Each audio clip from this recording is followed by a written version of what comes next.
Bonjour, donc on se retrouve aujourd'hui pour un nouveau tuto sur Ryzen 6.5 débutant et où il sera question du CV, du Control Voltage. Vous avez peut-être déjà entendu parler ou vu sur certains modules des connexions CV Gate, CV Note, CV Curve. Donc je vais vous expliquer brièvement, essayer de simplifier la chose de façon à ce que vous puissiez comprendre facilement. Pour la petite histoire, on va dire au début de l'ère des synthétiseurs, et avant que la notion du principe du MIDI fasse son apparition, les synthés analogiques, ils pouvaient être interconnectés entre eux, si je puis dire, par des câbles de tension de contrôle. C'est ce qu'on appelle justement les control voltage. Ces câbles donnaient des valeurs de tension, ce qu'on appelle des gates, qui donnaient une instruction à un synthé de jouer une note ou non. C'est-à-dire soit la note était jouée, soit on l'arrêtait.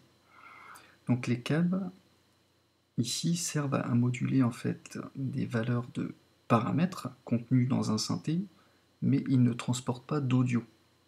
C'est pour ça qu'on a souvent tendance à dire que le CV, les connecteurs CV sont les ancêtres du MIDI. Dans quel cas on va pouvoir les utiliser? Donc on va trouver des connexions CV sur des synthés, sur un matrix à pattern, on verra tout à l'heure un exemple, soit sur un arpégiateur, soit sur la boîte à rythme Redrum, ou sur un séquenceur, le séquenceur de Tor. Enfin, on va voir ça tout de suite en détail. On va prendre, pour illustrer avec un exemple, sur une Redrum. Voilà. Donc une boîte à rythme.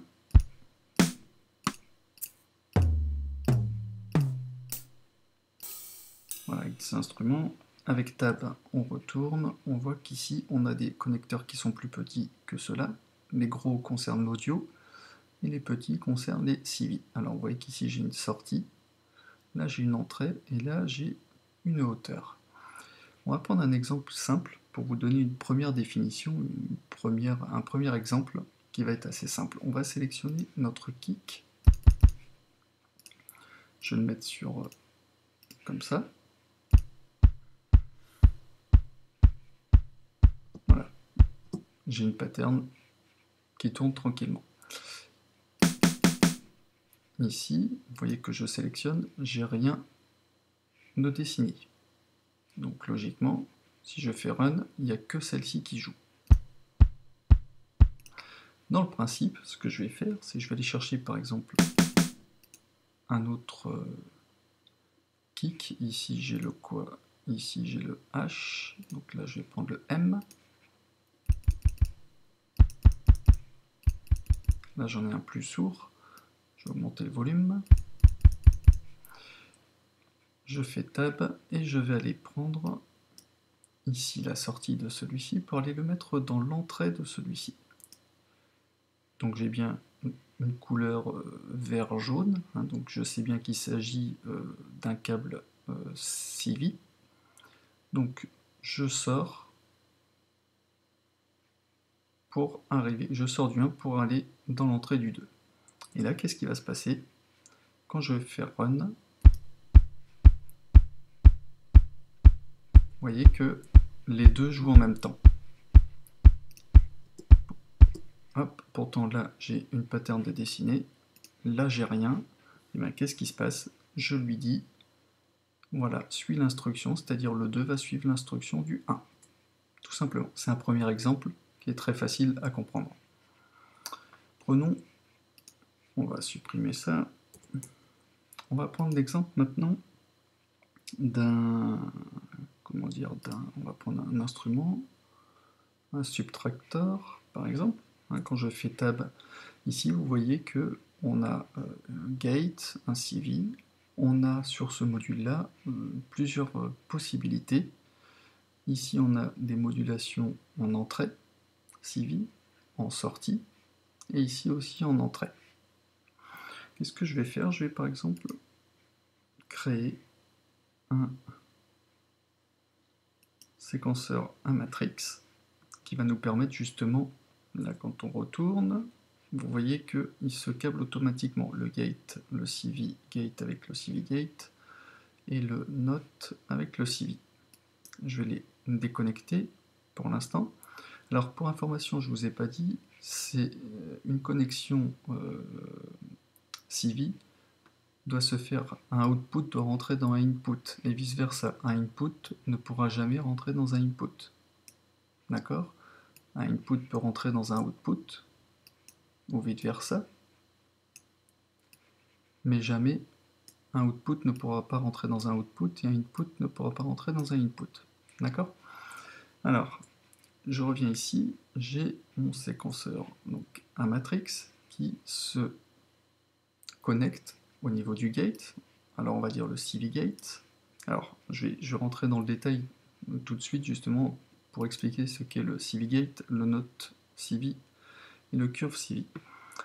Le CV gate, lui, il va décider en quelque sorte si la note sera jouée ou non, comme un interrupteur, soit on, soit off.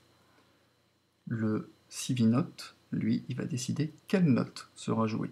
Et le curve CV, lui, il va décider de l'amplitude, en quelque sorte, ou de l'intensité du paramètre. Prenons un exemple. Je relis le gate CV ici. On retourne, je fais lecture.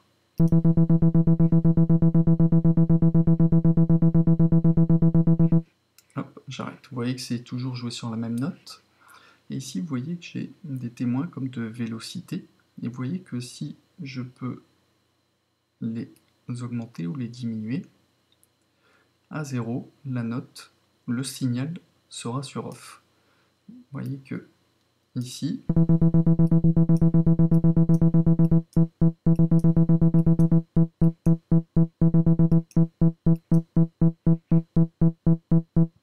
vous voyez, donc là c'est joué, là c'est pas joué. C'est ça le gate. En gros, c'est comme un interrupteur. Par contre, ici je vais jouer par exemple des notes, comme des accords, des suites de notes. Je fais au hasard, je ne sais pas ce que ça va donner. Vous voyez qu'ici ça change rien. Si par contre je connecte le CV note avec CV,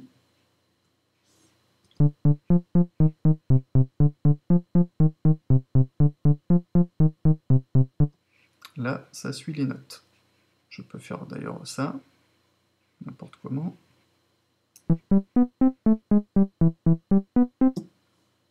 Commande Z, je reviens à mon réglage initial.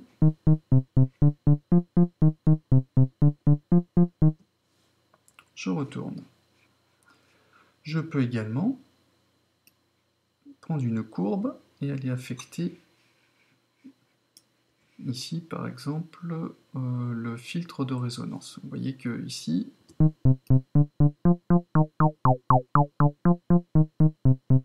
si je le bouge manuellement, je pars de 0 et je le fais monter, j'ai mon son qui change avec le filtre de résonance. Le curve, lui, il va me permettre de dessiner une courbe, par exemple en partant de 0 et en allant au maximum de 127, ce qui aura pour effet de faire bouger, alors il ne bougera pas physiquement le curseur, mais c'est comme si je le bougeais manuellement. On va donner un exemple, le curve je le mets dans le filtre de résonance 1, c'est-à-dire celui-ci. Je vais me mettre non pas sur key pour les notes, mais sur curve, et je vais dessiner, cliquer et faire une courbe ascendante. Voyons ce qui se passe. Vous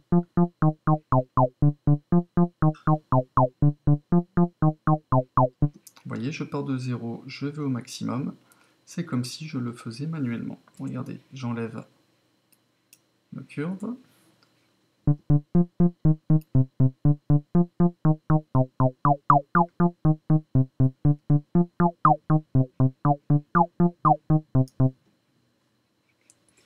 Je le remets.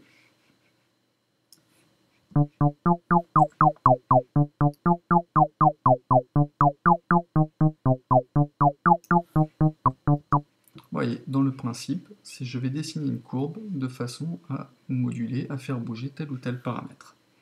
Sauf qu'il ne bouge pas physiquement, mais il va suivre l'information donnée par la modulation. Autre chose, je vais enlever celui-ci.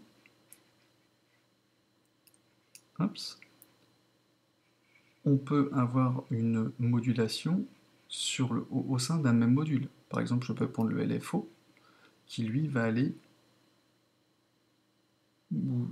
avoir une action sur le filtre, au sein du même module.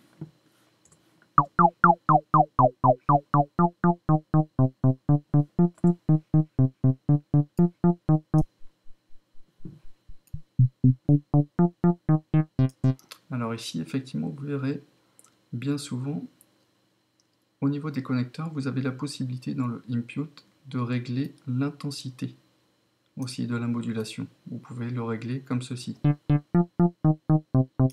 À 0, il n'y aura pas d'effet.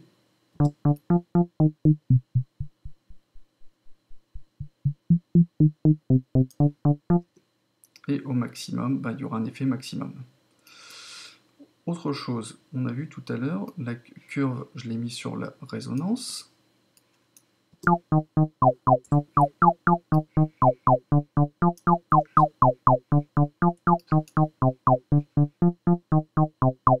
Qui suit la courbe. Mettons que je veuille que cette courbe soit suivie également par le filtre de fréquence. Alors j'ai le filtre 1 de résonance et le filtre 1 de fréquence, sauf que j'ai qu'un câble.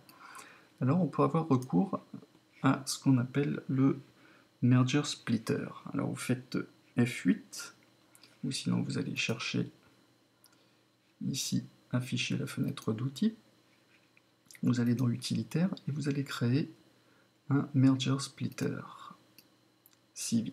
Alors si je le glisse comme ça, il va se câbler automatiquement. Donc je fais commande Z, moi je veux le câbler moi-même. Donc j'appuie sur la touche Shift et je sélectionne mon CV de façon à ce qu'il ne soit pas routé automatiquement. Maintenant, qu'est-ce que je vais faire?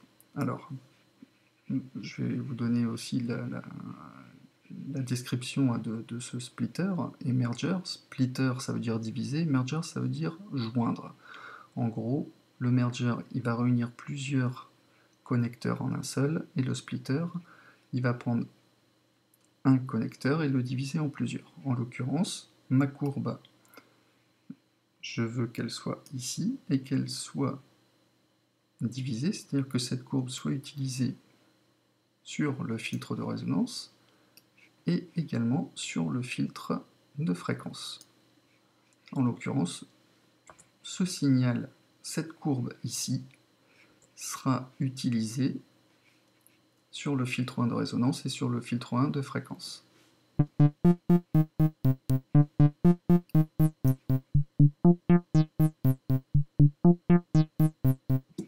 Voilà, donc en gros, brièvement, vous avez une définition du contrôle voltage, savoir ce qu'on peut en faire. Bon, j'espère que ce tuto aura été intéressant, pas trop compliqué pour les débutants. N'hésitez pas à me laisser des commentaires et je vous dis à bientôt pour de nouveaux tutos. Allez, ciao!